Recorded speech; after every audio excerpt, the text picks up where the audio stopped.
एक बात बताओ, क्या आपने कभी सोचा है कि अगर डायबिटीज़ के लिए मेटफॉर्मिन सबसे ओल्ड और पावरफुल मेडिसिन है, और अगर सल्फोनाइल यूरियाज इंसुलिन को डायरेक्ट बढ़ा देती है, तो फिर इतनी सारी अलग अलग डायबिटीज़ की मेडिसिन क्यों बनाई गई?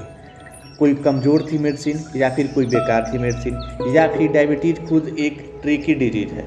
तो आज हम बात करेंगे एक मेडिकल स्टूडेंट, आज हम इसी के बारे में बात करेंगे ताकि एक मेडिकल स्टूडेंट हो या फिर फार्मासिस्ट हो या एक नॉर्मल इंसान हो, उसको भी क्लियर हो जाएगा। ठीक है, देखिए यहाँ पे कुछ एंटी डायबिटिक मेडिसिन होती है। मतलब एंटी डायबिटिक मेडिसिन का मतलब हो गया ऐसी मेडिसिन जो डायबिटीज़ के अगेंस्ट काम करती है। ठीक है, जैसे आपका हो गया यहाँ पे टोलब्यूटामाइड, ग्लाइवेनक्लामाइड, ग्लाइपिजाइड, ग्लाइकोलाजाइड, ग्लिमेप्राइड, रेपाग्रेनाइड, नेटिग्रेनाइड, सीटाग्रेपिन, विल्डाग्रेपिन, सेक्साग्रेपिन, एलोग्रेपिन, लिनाग्रेपिन, मेटफॉर्मिन, पायोग्लिटोन, एगारबोस, मेगुलिबोस, बोगलिबोस, मेग्रीटॉल, प्रेमालिग्नाइड और ब्रोमोक्रिप्टिन और डाफाग्लिपिन, और ये हाल ही में दवा आया है आपका सेरोग्लिटाजाल। ओके, उससे पहले देखिए this video proudly sponsored by रामुक्ता। आगे चलते हैं, देखिए इसका रीज़न क्या है। देखिए अब जैसे मान लीजिए आप एक पेशेंट हो गया, कोई एक पेशेंट हो गया ए, कोई बी, कोई सी, कोई डी।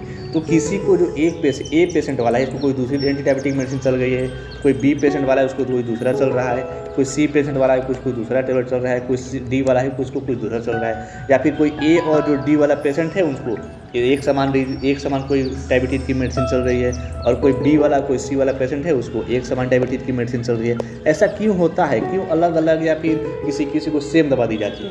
तो आज हम लोग उसी के बारे में जानेंगे। ठीक है, उसके कुछ रीज़न होते हैं कि क्यों इतनी सारी अलग क्लासेस की एंटी डायबिटिक ड्रग बनाई गई है। देखिए सबसे पहला होता है डायबिटीज़ एक सिंगल डिजीज नहीं होता है। ओके, और डायबिटीज़ के बारे में पढ़ेंगे आगे चल के तो आपको और क्लियर हो जाएगा। ठीक है, बाकी आपको बहुत लोगों को पता ही होगा।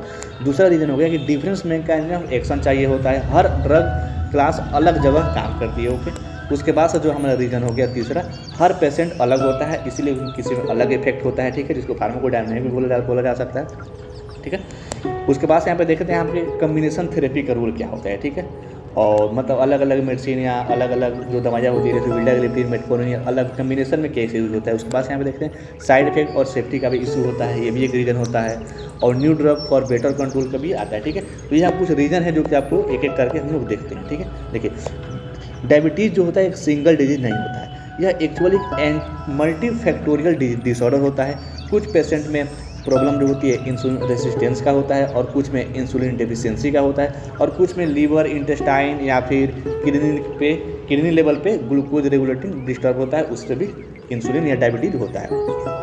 इसलिए एक ही ड्रग सब पेशेंट के लिए 100% इफेक्टिव नहीं होता है। ठीक है, दूसरा जो होता है हमारा रीजन जो होता है डिफरेंस मैकेनिज्म ऑफ एक्शन होता है। ठीक है, देखिए हर क्लासेस की ड्रग की, जैसे आपका होगा सल्फोनाइल यूरिया की कुछ क्लासेस ड्रग हो, जैसे आपका टोलब्यूटामाइल हो गया, ग्लाइवेनक्लामाइड, ग्लाइपिजाइड, ग्लिमेप्राइड, ये क्या करता है, ये पेंक्रियाज को स्टिमुलेट करके इंसुलिन को रिलीज करवाते हैं। ठीक है, और कुछ आपका है वो मेगलिनटाइड हो गया, जैसे रेपाग्लिनाइड हो गया, नेटिग्रेनाइड, ये क्या करते हैं, ये सेम पेंक्रियाज पे काम करता है बट शॉर्ट एक्टिंग होते हैं, मतलब थोड़े समय के लिए ही होते हैं। ठीक है, मील के बाद जो शुगर कंट्रोल करते हैं, जैसे पोस्ट प्रेनियल जो शुगर डायबिटीज बढ़ता है ना खाना खाने के तुरंत बाद, तो उसमें थोड़ा सा काम करते हैं। उसके बाद से यहाँ पे देखिए DPP-4 इनहिबिटर होते हैं, जैसे आपका हो गया सीटाग्लिपिन, विल्डाग्लिपिन, सेक्साग्लिपिन, एलोग्लिपिन और डिनाग्लिपिन।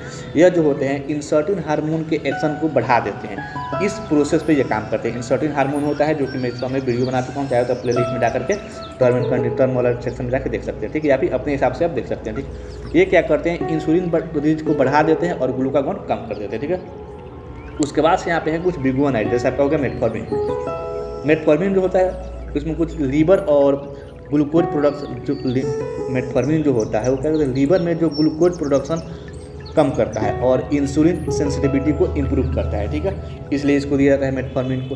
कुछ थायाजालिनोडोन होता है, इसका आपको हो गया, आप चाहे तो इसका प्रोनाउंसिएशन करा सकते हैं, मैं अपने जाने मन से प्रोनाउंसिएशन करा के आपको दिखा देता हूँ। ठीक, आप भी चाहे तो करा सकते हैं, बाकी आपकी इच्छा। ठीक है मित्रों, आप यहाँ पे सुन सकते हैं कि इसका क्या प्रोनाउंसिएशन है, आ ही नहीं रहा है, लगता है नेटवर्क बहुत स्लो है। खैर चलो हटा लो, आप देख ही सकते हैं।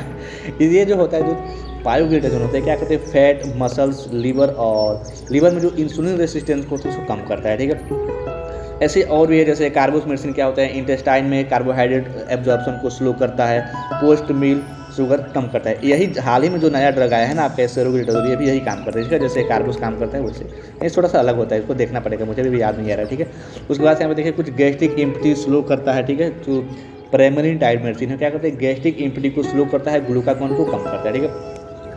कुछ दवाइयाँ होती है जो डोपामिन एगोनिस्ट होते हैं, जैसे आपके यहाँ पे ब्रोमोक्रिप्टिन क्या करता है हाइपोथैलेमस पे एक्ट करता है, मेटाबॉलिज्म को रिलोड करता है, ठीक है। मेटाबॉलिज्म अगर डिस्टर्ब हुआ तभी आपका शुगर डायबिटीज बढ़ गया, ओके।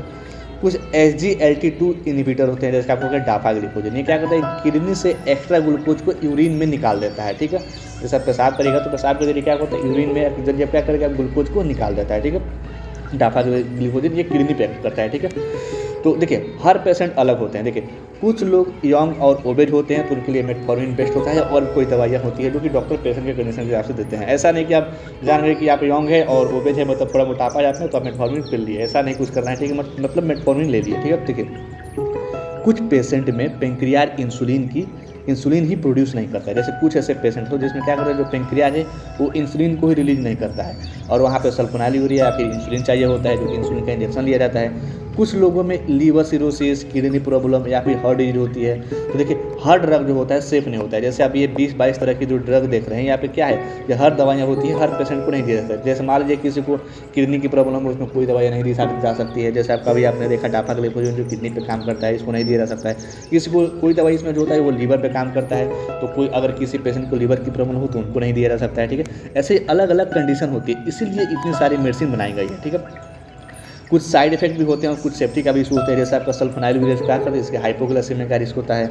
मेटफॉर्मिन से क्या होता है लैक्टिक एसिडोसिस का रिस्क होता है, ठीक है। जैसे लैक्टिक एसिड जैसे एक बीमारी होता है उसमें भी जैसे मेटफॉर्मिन वालों को जो मेटफॉर्मिन लेते हैं उनको ऐसा होता है, ठीक है। कुछ पायोग्लूटाजोन हो गया, जैसे वेट गेन होता है पायोग्लूटाजोन से, ठीक है, और फ्लूइड रिटेंशन भी होता है। SGLT2 इनिबिटर हो गया, इससे क्या होता है यूरिन में इन्फेक्शन होता है, ठीक है, जिसको यूरिन इन्फेक्शन भी होता है, ठीक है। इसलिए डॉक्टर को पेशेंट के कंडीशन देखकर सेफ ऑप्शन चूज करना पड़ता है, ठीक है। लेकिन आजकल ऐसा नहीं होता है, कोई भी डॉक्टर किसी भी मरीज को कोई भी दवा पिला देता है। मैं आपको बता दूं एक पेशेंट को कोई भी बीमारी हो जाए, मतलब कोई बीमारी हो जाए, कोई भी बीमारी नॉर्मल से लेकर के लाइफ टाइम कोई बीमारी हो जाए, उस बीमारी को ट्रीट करने के लिए अच्छे तरीके से कम 10 से 15 स्टाफ की जरूरत पड़ती है हेल्थ सेक्टर की, ठीक है। लेकिन इंडिया में ऐसा नहीं होता है। खैर चलो यहाँ पे कुछ हम बात करते हैं न्यू ड्रग और बेटर एब्जॉर्प्शन की, ठीक है। तो उससे पहले देखिए आप लोग, ठीक है, तो यहाँ पे देख रहे थे हम लोग न्यू ड्रग और बेटर कंट्रोल का। देखिए पुराने ड्रग से शुगर कंट्रोल होता था, ये ठीक है, बट लॉन्ग टर्म में क्या होता है हार्ट किडनी प्रोटेक्शन नहीं मिलता था, ठीक है। जैसे जो पुराने कोई भी दवाइयाँ हो गई उस पर क्या हो, जैसे शुगर कंट्रोल होता था, लेकिन क्या होता था उसमें जैसे लॉन्ग टर्म तक देखिए शुगर जो होता है वो लॉन्ग टर्म के लिए होता है, ठीक है। अगर आप लॉन्ग टर्म में कोई दवा खाएंगे तो उससे क्या होगा हार्ट पे असर पड़ेगा, किडनी पे इफेक्ट पड़ेगा, ठीक है। उसलिए कुछ नए DPP-4 इनिबिटर लाए गए, ठीक है, जैसे और SGLT2 इनिबिटर लाए गए, GLP-1 एनालॉग लाए गए बनाए गए, ताकि जो एक्स्ट्रा बेनिफिट है वो मिल सके, जैसे कार्डियो-रिनल प्रोटेक्शन और वेट लॉस ये सब मिल सके, ठीक है। यहाँ पे कुछ हम लोग समरी देख लेते हैं। जैसे डायबिटीज एक कम्प्लेक्स लाइफ लॉन्ग डिजीज होता है, ठीक है। एक ही ड्रग से सब पेशेंट को कंट्रोल करना पॉसिबल नहीं होता, इसलिए अलग अलग क्लासेस बनाई गई है, डिफरेंट मैकेनिज्म है, डिफरेंट सेफ्टी प्रोफाइल है, और पेशेंट स्पेसिफिक रिक्वायरमेंट के लिए यूज होता है, ठीक है। इसीलिए अलग अलग पेशेंट के लिए अलग अलग दवाई बनाई गई है। बस पेशेंट का जो डिजीज है उसका असली जो कारण है, असली से जो कॉजेज हो, असली रियल जो कॉजेज है वही पता करना सबसे बड़ी बात होती है, ठीक है। और यही आजकल होता नहीं है। मिलते कल एक नए टर्म नए टॉपिक के साथ, तब तक के लिए thanks for watching this video. और हाँ, ये वीडियो पसंद आए तो क्या करना आपको पता ही है। मिलते हैं कल एक नए टर्म के साथ, तब तक के लिए thanks for watching this video.